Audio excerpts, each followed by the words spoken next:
We are in a rapidly changing landscape, and I think everyone can look around and tell that. And large companies like Spotify are really at the crux of figuring out how we deal with some of the complexities of this new world that we're in. And we have unprecedented challenges when it comes to prioritizing work. I think that's probably the theme of 2024 is how do we prioritize? How do we do more with less? And with massive product portfolios, rapidly growing monthly active users, more stakeholders than ever, the stakes have never been higher. And it's my job as a user research leader to help my team figure out the right things to work on. And I think the number one thing I emphasize with my team, and I think the thing we'll be talking about the most today in this talk, is really how we drive impact. How do we deliver true impact? What does that look like? What does it mean? How do we focus our user research efforts to make sure that we're actually delivering on the promises that we say that we're going to? So today, I'm going to walk you through a framework that I use with my team to help understand what is the right work for us to prioritize, what work we should care about, and what work is ultimately going to be most valuable for the business that we sit in. And I just want to acknowledge that one thing that is special, Spotify is not based in the Midwest, but we are a big company. So we have a work from anywhere program. People are based all around the world. And we fit into this kind of big research category. And I think one thing to kind of emphasize about this talk is, yes, a lot of things that I'm going to share with you today would be applicable to a variety of contexts, a variety of different team sizes. But companies like Spotify really do have a unique set of challenges because of the size and the scale of the teams and the user bases that we work with. I'm also looking forward to hearing my fellow speakers and panelists talk about this as well at their companies, because I know we all have a shared set of challenges here. But first, I should probably introduce myself. I'm McLean. I lead the user research team for Spotify advertising, and I'm a user research manager. And my career got a start here in these very halls at the University of Chicago. I did my master's degree here. I did my bachelor's degree at the University of California, San Diego. And then I went on to do consulting for many years, working with some of the largest tech companies. I also started as an adjunct professor at DePaul University and taught there for several years. And so I like to say that I've always had one foot in academia and one foot in the applied world, just because I could never really leave academia, even though UX research called to me. Now I am a user research manager at Spotify, and I lecture here at the University of Chicago. Just to give you a little context on where my team sits, because I think if you talk to a lot of folks today, you'll probably realize that user research sits in different parts of the org depending on what the company has chosen to do. My team actually sits within a product insights organization, which is super cool. It means that I get to work all day, every day with data scientists, analytics engineers, and other folks that are working on insights work. And we're all tasked with the same problem that I'm going to talk to you about today, which is how do we drive organizational impact with our insights work? So it's a really special place and a special problem space to be kind of solving together along with other folks in the insights community. So why rivers and roads? I want you all to kind of go with me on a little journey here. So I want you to imagine me working from home on a Friday afternoon, cranking the music loud. I have one of my favorite bands, Head in the Heart, on, and I'm listening to the song Rivers and Roads on repeat. And I had a moment where I just had kind of multiple thoughts of mine converge and crystallize. And I was thinking about the prioritization of my team's work, the lengthy project list that we had ahead, how we were going to possibly put together a 6-month roadmap. And I was listening to the song, and I just had this moment where the imagery and the melody of this music kind of came together and converged and had me think about some really deep-seated metaphors that are used all around the world culturally and also in business. And that is rivers and roads. And rivers are this really, really powerful metaphor. I'm going to kind of hopefully convince you as to why, to really think about insights work. And roads are really what we're trying to shape. So as I was having this moment working from home, I really thought this is the talk that I need to give in this big research context. So I want you to imagine a river. it's more than just water flowing. It is a symbol of change. It is a conduit of momentum, and it's a marker of time. And rivers as a metaphor have been used all around the world, as I mentioned. They have a lot of cultural significance, but they're also mirrored a lot in business to talk about critical decision-making and moments in strategy where it's not easy to return. So in the realm of strategy, these pivotal decision-making moments cannot be revisited downstream. And I think it's such a powerful thing to actually see a river flowing and think about these kind of one-way directions, these one-way doors that we might go down in an organization.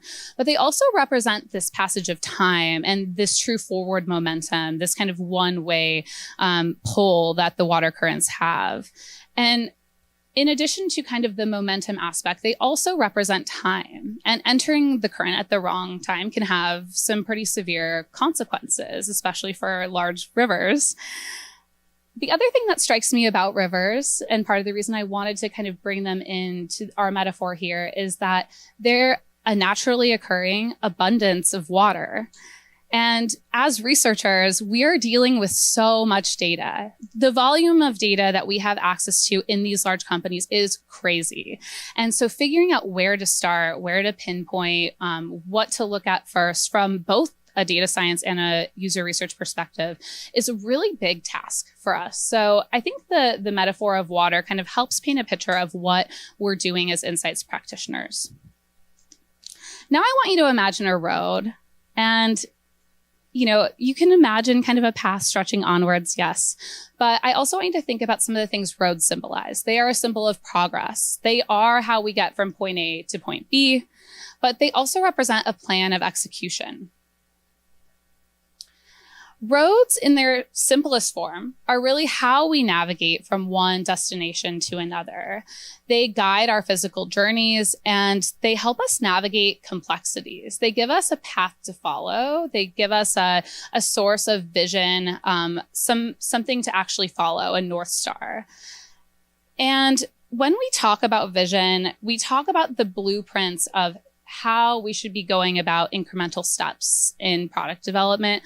Roads are often used when we think about product development because we talk about roadmaps. And roadmaps are essentially the broken down steps that we're going to take to make something possible. It helps our team focus effort. It gives us all a shared vision of where we're going. And lastly, it also allows us to track progress, know when we're falling behind on something, knowing when we're actually delivering something early. Roads are a powerful metaphor in life, but also in business because they help us understand that we're all headed in a shared direction and that there are moments along the way that are guiding us and helping us make decisions. So let's bring it all together. Here we have a beautiful, massive river winding along a strategically built road. Rivers, of course, are naturally occurring. This river was here long before this road.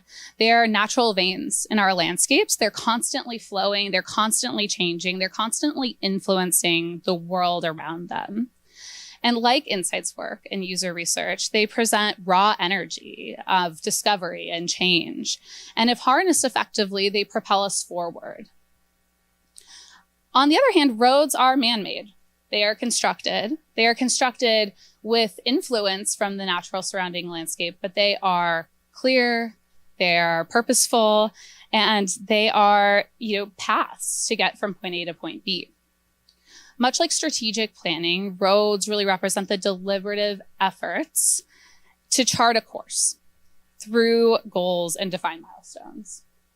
So while these two things seemingly don't have that much in common, other than the fact that they kind of sit next to each other in the wild, they actually have a very symbiotic relationship. You can't decide where to put a road without some of the naturally occurring landscapes, and rivers are constantly influencing the land around them.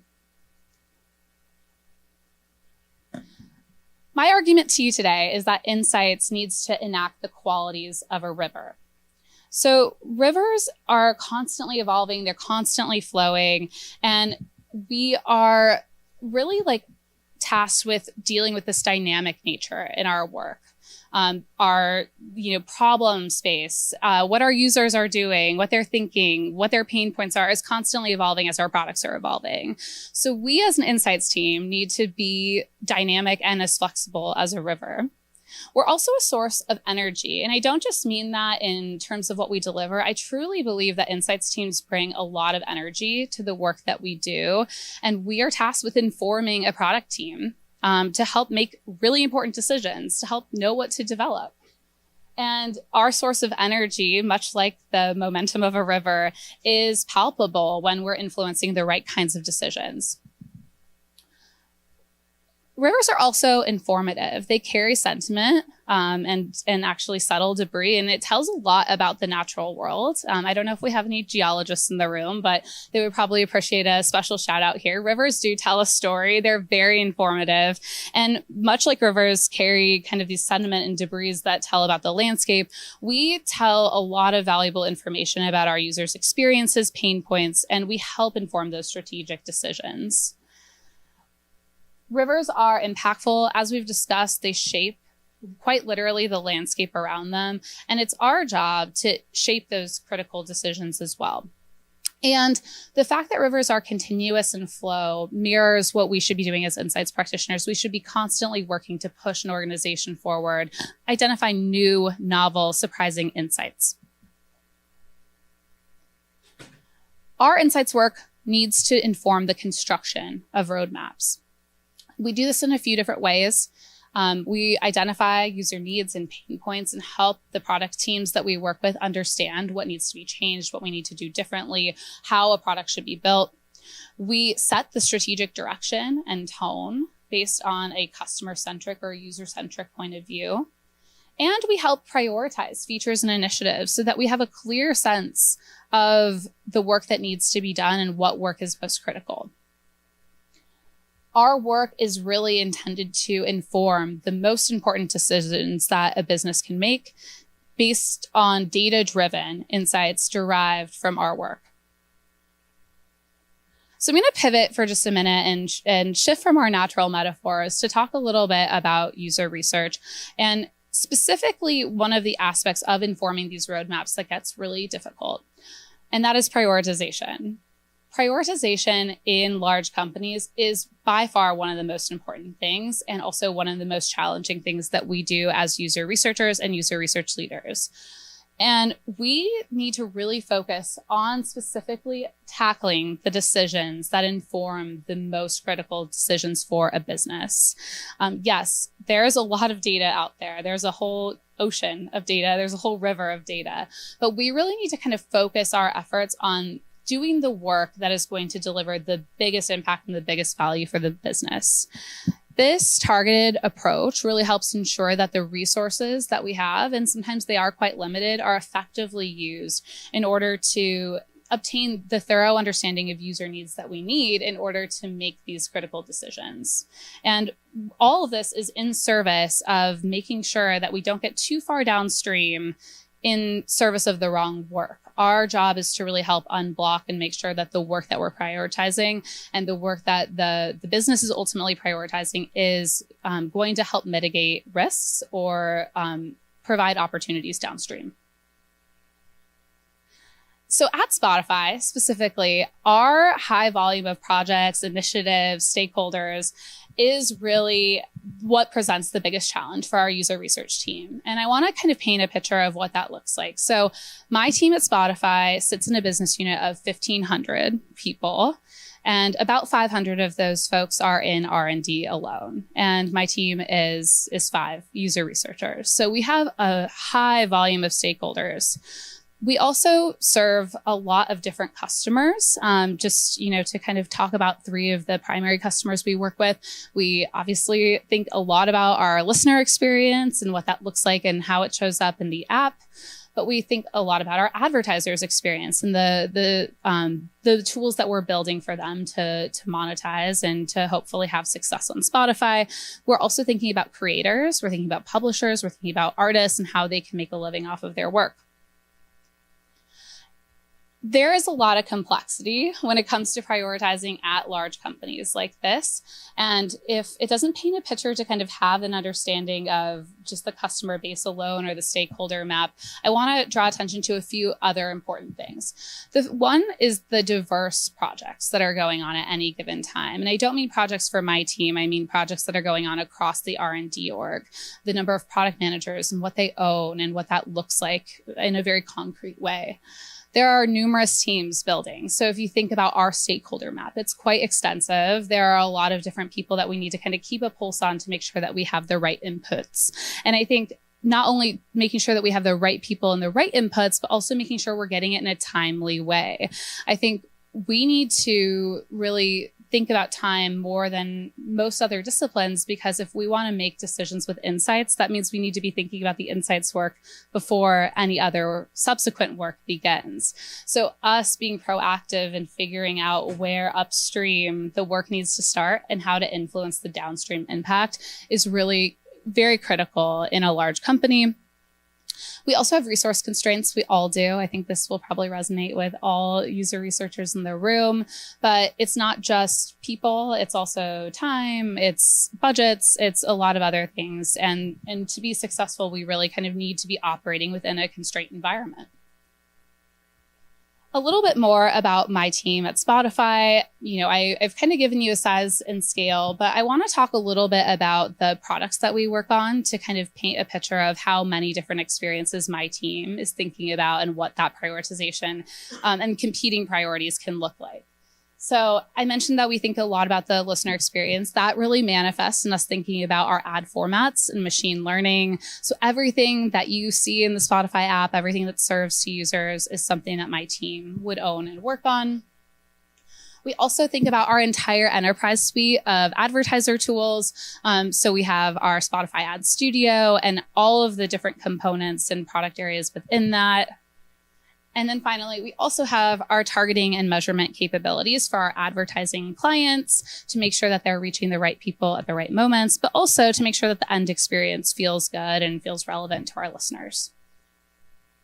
So serving a large R&D team, you might imagine that all those people, all those products, all of those different layers creates a lot of complexity when it comes to prioritizing, because we're taking in all of those different inputs from all of those many stakeholders and different product teams within these kind of core product areas and having to make some tough decisions about what to do. And what I want to walk you through next is the framework for how my team does that. So we'll call this the Rivers and Roads Prioritization Framework. And I feel like this is not only based on what my team does to do effective prioritization, but it also hopefully builds on some of the metaphors and some of the visual imagery that I've brought to you all today. The first point of the framework is current assessment. I'll go into more detail on what I mean by that. Then destination evaluation, and finally, decision reversibility. So for current assessment, what we really want to think about is actually weighing in, just like we might into the river, to understand where the current is going and what the actual assessment of that experience could feel like. We want to prioritize research with high uncertainty and also anything that has lack of clarity. So by assessing at the beginning and really understanding where we have high risk and low clarity, we can formulate a project list that will be hopefully tackling some of the most strategic questions that the business has. But then we can't stop there. A project list is nice, having a backlog is nice, but we actually need to bring it into kind of an evaluation stage where we look at it holistically and we weigh all of these different parts that I just walked through. So we want to explore the potential impact of each research question. We want to explore the key business metrics and the performance outcomes of the work that we're doing. And one thing that I always encourage, as do all the other insights leaders on my team, is we want to make sure that there is measurable impact. If we can't define what the measurable impact is going to be at the beginning of a project, then we don't take that project on. So we want to know what metrics we're going to move. We want to know what we're going to be able to assess. We want to know what decisions we're going to make in the experience, how we're going to show up in those product requirement documents in order to say, yes, this is going to make enough impact for us to take on this work. And finally, we look at decision reversibility. So I've been using the metaphor of the river pretty heavily to describe these kind of one-way doors or these one-way currents, but it's really important to understand how easily a decision will be reversed. If it's easy to reverse, it's probably not the right thing for my team to take on. But if it's something where we want to make sure that if we're investing the engineering resources, the time, the people to actually build and deliver something, and it's not going to be an easy return, that's the kind of work we want to own and the kind of work we want to inform. So with a large volume of features, customers, and stakeholders, we focus on the low clarity, high risk questions to make sure that we're having an outsized impact and delivering on work that no one else could do. I think that's the most important thing to stress is I want the team that the work my team is doing to really be work that we're only suited to do. And we're trying to inform the roadmap. We're trying to inform this very solid, constructed, methodological, and sequenced work that we've been talking about to make sure that we're informing things like product requirements, design direction, sequencing, and priorities for our teams.